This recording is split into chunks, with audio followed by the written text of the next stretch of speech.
Board exam are on its way. और अब मैं बताने जा रहा हूं इंग्लिश की लास्ट मिनट टिप। अब पूछोगे कि सर अभी तो इंग्लिश के एग्जाम में लेट है, फिर अभी आप इंग्लिश की या किसी और सब्जेक्ट की लास्ट मिनट टिप क्यों बता रहे हो? क्योंकि मैंने भी अपने एग्जाम से करीब इस समय पहले ही पढ़ना शुरू किया था and I got 95% in English exam. बताता हूं कैसे और क्या कर सकते हो अच्छे मार्क्स लाने के लिए।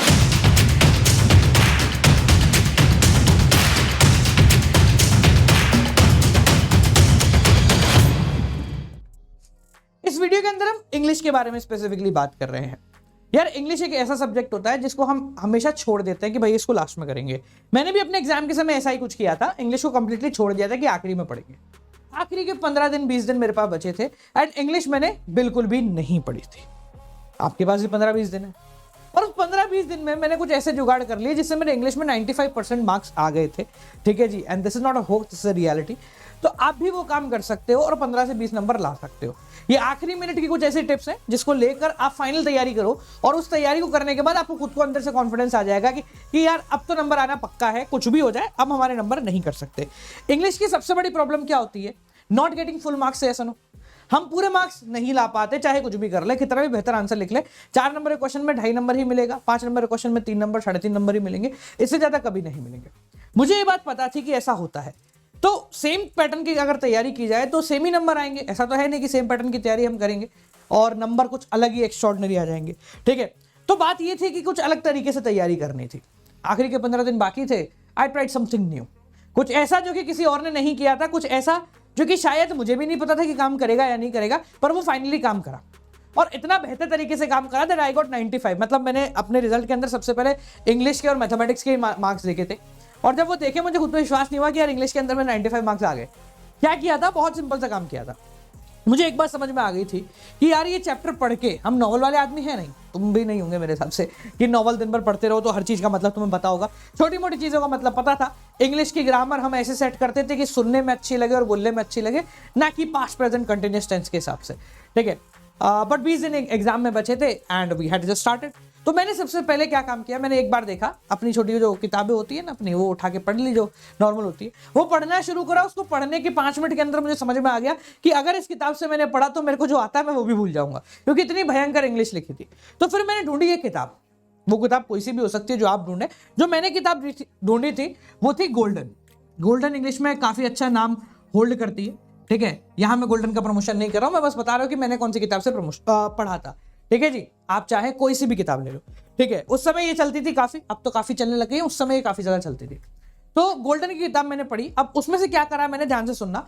सबसे पहला काम जो मैंने किया वो ये था कि चैप्टर की सबसे पहले हमने पढ़ी स्टोरी। देखो हमारा काम बड़ा सिंपल है, हम स्टोरी पढ़ते हैं और स्टोरी से आंसर बना लेते हैं। मतलब कहानी बता दो, मतलब क्वेश्चन देख के बस ये समझ में आ जाए कि कौन से चैप्टर का, हम आंसर अपने आप लिख लेंगे। बोलो हाँ, है ना, सब यही करते हैं। तो मैं भी यही कर रहा था, पर स्टोरी पहले मैंने पढ़ ली एक बार थॉरोली सारे चैप्टर्स की कि हाँ भाई ये ऐसा हो रहा है। अब जब बात आती है क्वेश्चंस की, तो मैंने उसके पीछे क्वेश्चंस होते हैं। ठीक है, एनी बुक कह रहा हूं मैं वापस यहाँ पर, there is no promotion, any book आप पिकअप कर सकते हैं यहाँ पर।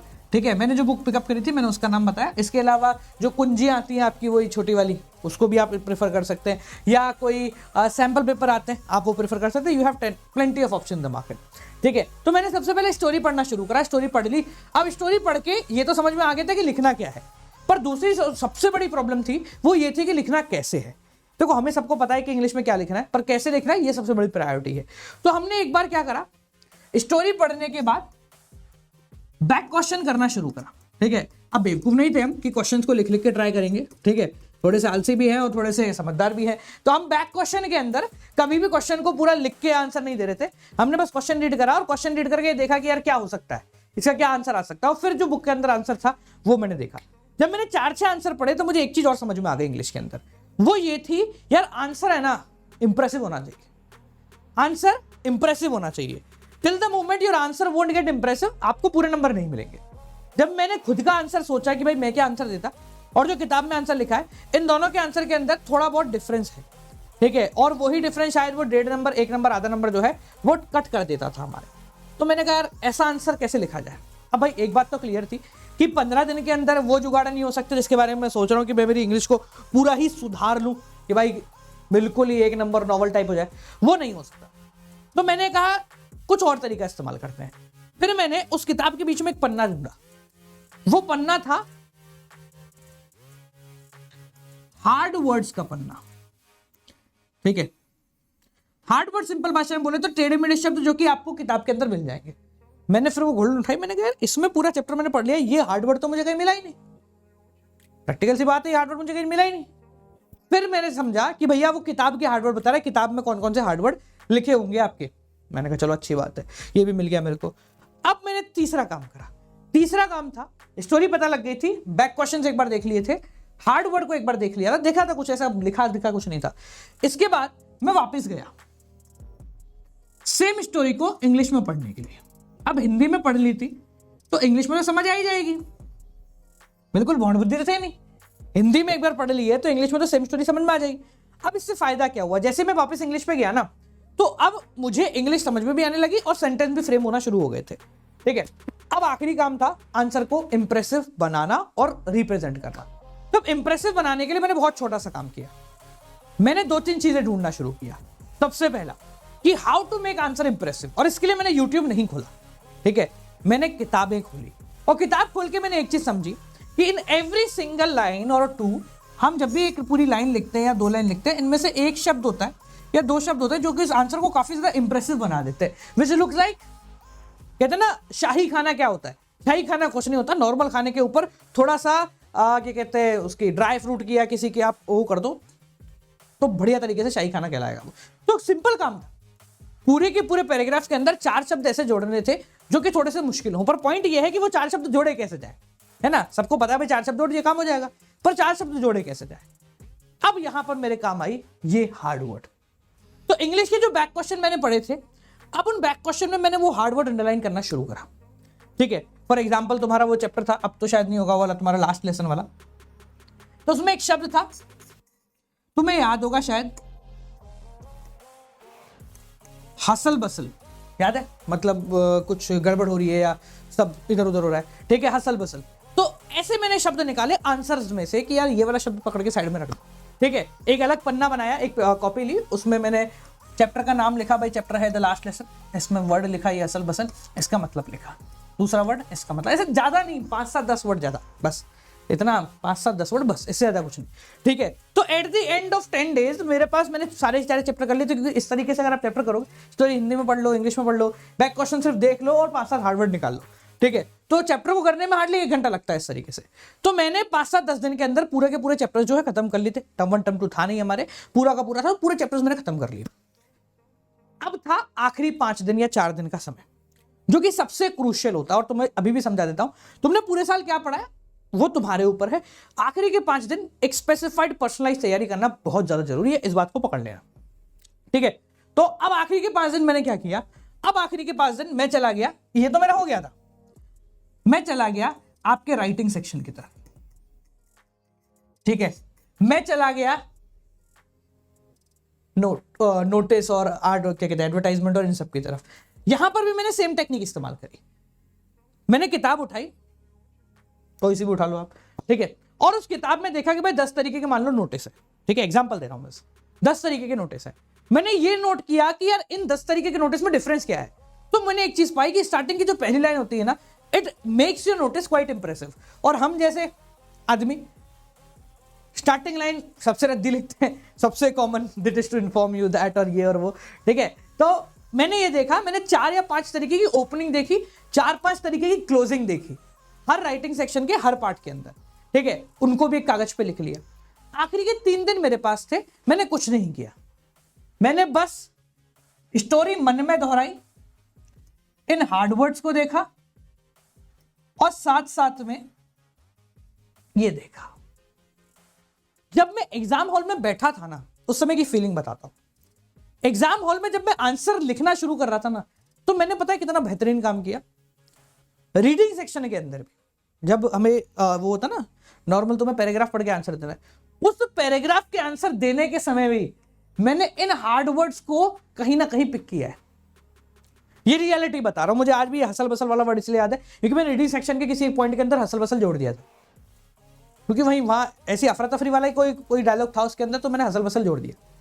मैंने पूरे पेपर के अंदर कम से कम 25 जगह इस तरीके के शब्दों का इस्तेमाल किया। पूरे पेपर के अंदर जो स्टार्टिंग एंडिंग मैंने ढूंढी थी उन पेपर्स का इस्तेमाल किया और पूरा पेपर मैंने 5 मिनट पहले खत्म किया। और जब मैंने खत्म किया तो प्रैक्टिकली स्पीकिंग मेरे को खुद को विश्वास नहीं हो रहा था कि इंग्लिश का एग्जाम मैंने 5 मिनट पहले खत्म किया है and with a confidence that I would be able to change anything.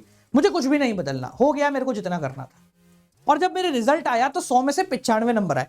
5 number कहां कटे मुझे नहीं पता, पर वो मेरे लिए मेरी लाइफ के सबसे बेहतरीन नंबर थे। ठीक है, क्यों आए ये नंबर? सिर्फ एक वजह मैं दूंगा तुम्हें। वो एक वजह बस ये है कि आखिरी के जो गैप का टाइम होता है ना, उसके अंदर मैंने दुनिया की नहीं सुनी।